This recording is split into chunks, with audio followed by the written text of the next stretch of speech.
Halo teman-teman, hai, ketemu lagi dengan Yusuf. Sekarang kita mau baca kisah apa? Nabi Yusuf. Kisah Nabi Yusuf. Dan di sini ada spons bersih rumah. Bisa bersih semuanya yang kita inginkan. Iya, Buku ini buku barunya Yusuf. sama Ini itu buku semuanya. kisah Nabi jilid 3. Memuat kisah tentang Nabi Ismail, Ishak, Nabi Lut, Nabi Yakub, dan Nabi Yusuf. Karena ini 3 untuk umur 7 tahun. iya betul, untuk umur 7 tahun ke atas. Lebih 7 tahun. Kak Sophia lebih 9 tahun kan? Hampir 10 tahun kan Kak Sophia? Mana deh? Ayo. Wait. Kisah Nabi Yusuf alaihi salam. Garis keturunan yang mulia. Yusuf alaihi salam adalah orang mulia, anak dari orang mulia yaitu Nabi Yakub, cucu dari orang mulia yaitu Nabi Ishak, juga cicit dari orang mulia yaitu Nabi Ibrahim. Lihat dulu. Berarti ayahnya Nabi Yusuf itu Yakub. Nabi Yakub. Nah, kakeknya Nabi Yusuf siapa namanya? Kakeknya Nabi Yusuf? Nabi Ishak. Ya. Bapaknya. Karena itulah nama lengkap Yusuf sesuai dengan nasabnya, yaitu Yusuf bin Yakub bin Ishak bin Ibrahim alaihissalam. Garis keturunannya dari Nabi Ibrahim. Yusuf, dengar dulu dong. Garis nasab, ayo duduk dulu yang betul. Duduk yang betul.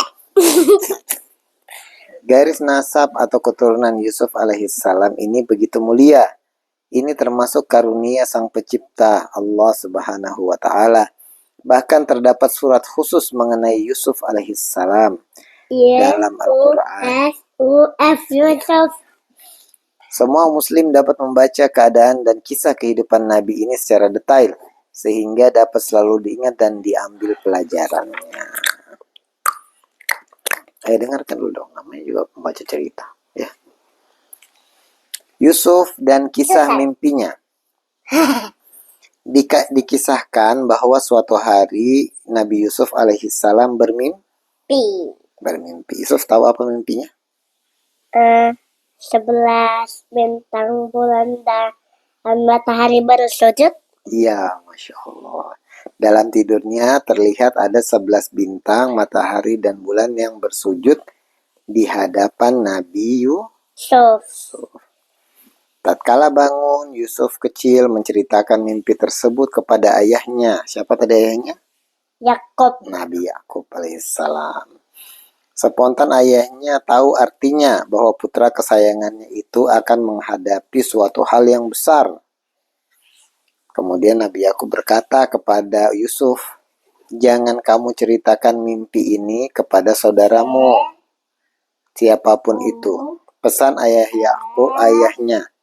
Nabi Yakub alaihissalam khawatir akan timbul rasa iri jika saudara-saudaranya mengetahui hal ini. Juga supaya mereka tidak menyakiti Yusuf karenanya. Papa ulang dulu. Nabi Yusuf ayahnya siapa? Yakub. Nabi Yakub. Kakeknya siapa? Kakeknya Nabi Yusuf? Ishak. Iya, Masya Allah. Nabi Ishak. Terus apa mimpinya Nabi Yusuf? 11 bintang, matahari, dan bulan bersujud. Masya Allah. Ini para kakak-kakaknya. Betul. Benar saja, saudara-saudara Yusuf alaihissalam merasa ayahnya lebih mencintai dan memperhatikan Yusuf dibanding mereka. Timbullah kedengkian di hati mereka. Ingat apa itu? Dengki. Nah, dengki itu ada juga di kisahnya Nabi Adam. Siapa yang dengki? Iblis. Kemudian ada lagi di kisah anaknya Nabi. Pemimpinnya Syaitan itu iblis. Iya. Kemudian ada lagi di kisahnya, uh, siapa anaknya Nabi Adam? Siapa namanya? Qabil. Nah, Qabil dan Habil. Siapa yang dengki? Qabil. Qabil. Masya Allah. Jadi sikap dengki ini sudah sering ya, banyak ceritanya ya, yang membuat orang-orang akhirnya melakukan kesalahan. Iya. Timbullah kedengkian di hati mereka yang berbuah niat jahat. Mereka sepakat untuk menjauhkan Yusuf dari ayahnya. Ayo, kita harus bisa membujuk ayah agar ayah mengizinkan kita mengajak Yusuf ikut bermain dan bersenang-senang bersama kita. Jika tidak, rencana kita tidak bisa dijalankan, ujar salah seorang dari mereka. Awalnya, Nabi Yakub ragu untuk memberi izin karena khawatir Yusuf akan dimakan serigala saat bermain bersamanya. Kata mereka, tidak usah ragu, hai ayah, karena kami adalah saudara yang akan saling melindungi. Kami akan bermain dan bersenang-senang bersama Yusuf. Jawab saudara Yusuf meyakinkan ayahnya. Akhirnya Nabi Yakub mengizinkan. Mereka pun membawa Yusuf ikut bermain dan bersenang-senang. Sini nak Yusuf, sini. Mereka berjalan sekian lama sehingga berada makin jauh dari rumah. Baru kemudian mereka mulai berdiskusi untuk mencelakakan Yusuf. Ada yang berkata, jangan membahayakan nyawa Yusuf. Masukkan saja dia ke dalam sumur. Ini. Biar dia dipungut oleh musafir yang melintas di sini. Usulan dari salah seorang dari mereka. Akhirnya mereka sepakat, Yusuf. Akhirnya mereka sepakat memasukkan Yusuf ke dalam sumur. Lihat, ada sumur di situ, tunjuk salah seorang dari mereka. Ayo kita lihat sedalam apa isinya. Saudara-saudara Yusuf yang lain segera menyambut setuju seruan itu. Saat itulah saudara-saudara Yusuf menjalankan niat jahat itu. Mereka memasukkan Yusuf ke dalam sumur. Yusuf meronta dan memohon agar mereka tidak memasukkannya ke dalam sumur. Namun mereka malah memaksa dan mendorong Yusuf ke dalam sumur. Yusuf bertahan di bibir sumur, berpegangan pada tali timba. Melihat itu mereka memotong tali timbanya dan akhirnya Yusuf pun terjatuh ke dalam sumur. Sumur Zam-Zam. Bukan. Ya. Sore harinya mereka baru pulang. Mereka menemui ayahnya sambil menangis. Yakub. Ya. Mereka mengabarkan betul, bahwa serigala telah menerkam Nabi Yusuf. Bahkan mereka menunjukkan bukti baju Yusuf yang berlumuran darah. Nah, apa darah? Apa itu sebenarnya? Darah palsu. Darah palsu, darah dari? Darah anak kambing. Padahal sebenarnya itu hanyalah darah anak kambing yang mereka potong. Mereka sengaja membuatnya seolah itu adalah benar darah Yusuf yang diterkam serigala. Enak sini nak. Wahai ayah, saat kami bermain tadi kami meninggalkan Yusuf sendiri untuk menjaga barang-barang kami. Saat itulah Yusuf diterkam serigala. Tutur mereka menjelaskan. Namun mereka lupa tidak merobek baju Yusuf. Jadi bajunya tidak dirobek, tapi dikasih darah. Darah apa tadi? Darah anak kambing. Darah palsu. Darah anak kambing. Aku akan bersabar atas musibah yang kalian sepakati ini. Hanya kepada Allah aku memohon pertolongan, jawab Nabi Yakub. Sebenarnya Nabi Yakub alaihissalam tahu kalau mereka berbohong dan menyembunyikan suatu rahasia. Karena Nabi Yakub berkata langkah baiknya serigala tersebut bajunya tidak dirobek. Sini. Udah kelihatan nanti Yusuf. Ayo sini. Atas izin Allah, selama 3 hari Yusuf berada dalam sumur tersebut. Selain itu pula, saudara-saudara Yusuf selalu mengawasi sumur tersebut. Kemudian datanglah kafilah dagang. Mereka memutuskan berhenti sejenak saat melihat ada sumur. Disuruhnya salah seorang dari rombongan tadi untuk mengambil air. Saat mereka hendak menarik timba dari dalam sumur, terlihatlah sesosok anak yang menggantung pada timba tersebut. Mereka pun menolong Yusuf dan mengeluarkannya dari sumur. Oh, kabar gembira, ini ada seorang anak muda, jerit si penimba air. Dengan raut muka gembira memberitahukan kepada teman-teman kafilahnya. Kemudian Yusuf dijual oleh saudaranya dengan harga yang murah. Setelah membeli Yusuf, para kafilah pun menyembunyikannya. Mereka akan menjadikan Yusuf sebagai budak belian untuk diperdagangkan. Mereka pun membawa Yusuf ke mana? Sini, nah. Sini. Yusuf dibawa ke kota mana? Ke kota Mesir. Ya, Masya Allah. Pintar sekali anak papa ini. Sini. Seorang terkemuka di negara Mesir membeli Yusuf. Pembelinya adalah seorang yang mulia. Biasa kalau di Al-Quran disebut Al-Aziz. Al-Aziz. Al-Aziz. Yusuf alaihissalam pun mendiami rumah baru bersama keluarga Al-Aziz sebagai tuannya. Kata Al-Aziz, ini Al-Aziz. Perlakukan anak ini dengan baik. Mudah-mudahan dia bisa membawa manfaat untuk kita atau kita jadikan dia sebagai anak angkat. Ucap Al-Aziz kepada istrinya. Ini Al-Aziz. Iya, betul. Nih. Istrinya. Ah. Waktu pun berlalu, Yusuf kini mencapai usia remaja. Terlihatlah paras tampan Yusuf alaihissalam yang luar biasa. Zulaikha jadi terpana pada ketampanan itu, sehingga ia tertarik dan menggoda Yusuf untuk mengajaknya untuk berbuat keji. Marilah ke sini, Zulaikha memanggil Yusuf.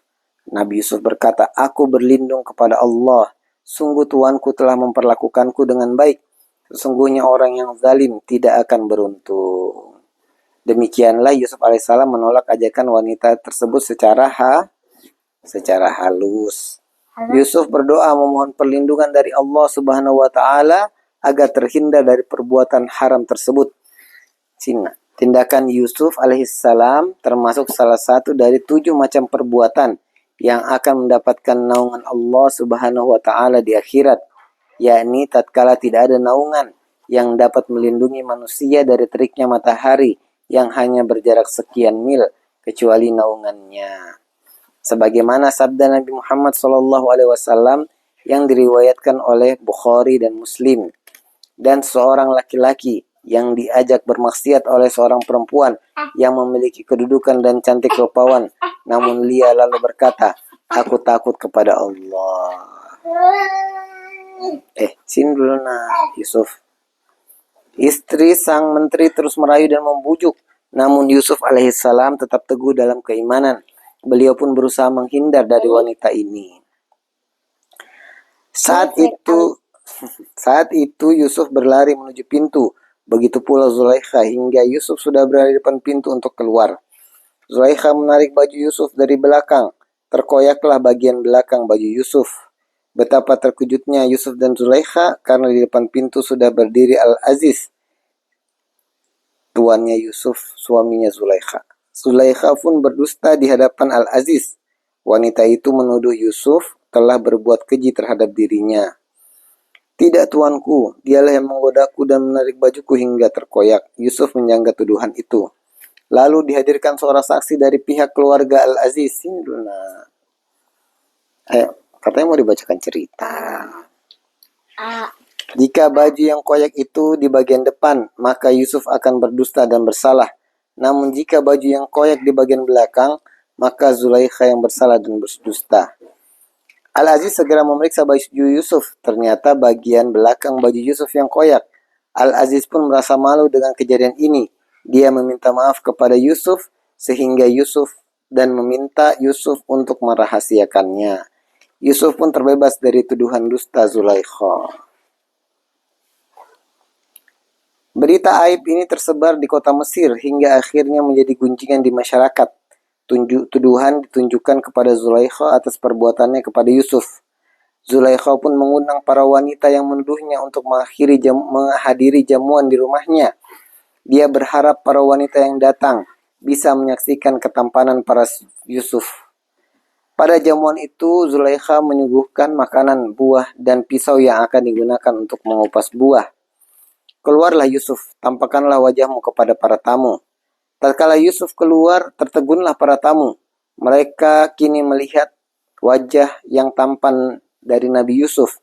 Mereka sampai tidak sadar melukai tangan mereka sendiri dengan pisau, karena mengira sedang memotong buah yang ada di tangan mereka. Maha sempurna Allah, ini bukanlah manusia. Sesungguhnya ini tidak lain adalah malaikat yang mulia. Demikianlah Al-Quran mengabadikan kejadian ini pada surah Yusuf ayat 31.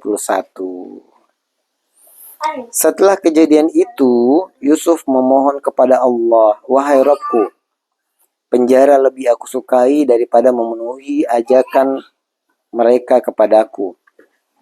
Allah mengabulkan permintaan Yusuf. Yusuf alaihissalam akhirnya dipenjara selama 7 tahun. Dipenjara selama 7 tahun. Ini adalah pertolongan Allah kepada Yusuf. Sebab dengan masuk penjara, Yusuf terhindar dari tipu daya mereka. Bersama Yusuf masuk pula 2 pemuda tahanan lainnya. Mereka adalah pelayan pembuat minum raja dan tukang pembuat roti untuk raja. Yusuf Sina. Allah subhanahu wa ta'ala menganugerahkan banyak ilmu pengetahuan kepada Yusuf alaihissalam. Salah satunya adalah keahlian membuka mimpi. Yusuf, sedikit lagi selesai sudah. Dalam penjara pun Yusuf alaihissalam berdakwah, mengajak para tahanan agar mengesahkan Allah subhanahu wa ta'ala. Beliau menyuruhkan Islam, agama yang benar dan diridhoinya dalam penjara. Nanti kita bahas, nanti kita lanjut lagi ya. Yusuf sudah mau bobo. Ya. Papa ulang lagi, sini duduk dulu. Papa ulang, papa tanya. Tadi, siapa nama ayahnya Nabi Yusuf? Yakub. Nabi Yakub. Kalau kakeknya? Ishak. Nabi Ishak. Terus apa mimpinya Nabi Yusuf? 11 bintang, matahari, bulan bersujud. Kemudian akhirnya Nabi Yusuf dibuang